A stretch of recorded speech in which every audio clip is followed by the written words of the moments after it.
కౌన్సిలర్లు లబ్ధిదారులయ్యారు. సర్కారు ఉద్యోగులకు డబుల్ బెడ్రూమ్ ఇళ్లు దక్కాయి. నిరుపేదలకు దక్కాల్సిన ఇండ్లు అక్రమార్కులకు దక్కడానికి వెనుక చక్రం తిప్పిందెవరు? ఆదిలాబాద్లో డబుల్ బెడ్రూమ్ లబ్ధిదారుల ఎంపికలో జరిగిన అక్రమాలపై సాక్షి టీవీ స్పెషల్ రిపోర్ట్.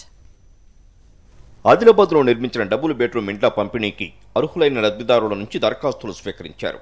ఇండ్ల కోసం వేలాది మంది నిరుపేదలు దరఖాస్తు చేసుకున్నారు. లబ్ధిదారుల ఎంపిక పారదర్శకంగా నిర్వహించడానికి కలెక్టర్ రాహుల్ రాజ్ అధ్యక్షతన ఆర్టీఓ పర్యవేక్షణలో లాటరీ ద్వారా ఎంపిక చేశారు. ఎంపికలో అర్హులకు ఇండ్లు దక్కలేదు. అనేక అక్రమాలు జరిగి అర్హులకు దక్కాల్సిన ఇండ్లు అనర్హులకు దక్కాయి. ప్రధానంగా కౌన్సిలర్ల బంధువులు, కౌన్సిలర్కు సర్కారు ఉద్యోగం చేస్తున్న వారికి డబుల్ బెడ్రూమ్ ఇండ్లు దక్కాయి. ఎంఐఎం కౌన్సిలర్కు డబుల్ బెడ్రూమ్ ఇల్లు దక్కడం వివాదాస్పదంగా మారింది.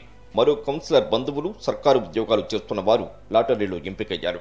అర్హులకు దక్కాల్సిన ఇండ్లు అనర్హులకు దక్కడంతో అధికారుల తీరుపై అనుమానాలు వ్యక్తమవుతున్నాయి. పేరుకు లాటరీ అని చెప్పిన కౌన్సిలర్లు, వాళ్ల బంధువులకు ఇండ్లు దక్కడంపై అధికారుల తీరుపై నిరుపేదలు మండిపడుతున్నారు. కౌన్సిలర్లు, అధికారులు కుమ్మక్కై అక్రమాలకు పాల్పడ్డారని ఆరోపిస్తున్నారు. కౌన్సిలర్లు డబ్బులిచ్చిన వాళ్లకి ఇండ్లు కేటాయించారని నిరుపేదలు కౌన్సిలర్లు, అధికారులపై ఆరోపణలు చేస్తున్నారు. ఇండ్ల ఎంపికలు అక్రమాలు జరిగాయని బీజేపీ జిల్లా అధ్యక్షుడు పాయల్ శంకర్ ఆరోపించారు. వాళ్ళ దరఖాస్తులు కూడా ఈరోజు ఆఫీసులలో కనిపించేటటువంటి పరిస్థితి లేదు. దీని మీద పూర్తిగా న్యాయ విచారణ జరపాల.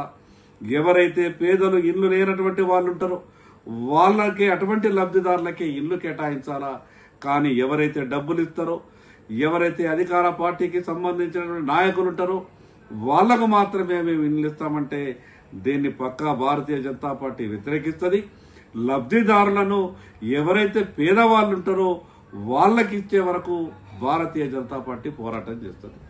పారదర్శకతను పాతరేసి ఇండ్లను ఎంపిక చేశారని అర్హులైన లబ్ధిదారులు ఆందోళన వ్యక్తం చేస్తున్నారు. అధికార పార్టీ కౌన్సిలర్లు వారి బంధువులకు కేటాయించిన ఇండ్లను వెంటనే రద్దు చేయాలని డిమాండ్ చేస్తున్నారు. లేదంటే న్యాయ పోరాటం చేస్తామని అధికారులను హెచ్చరించారు.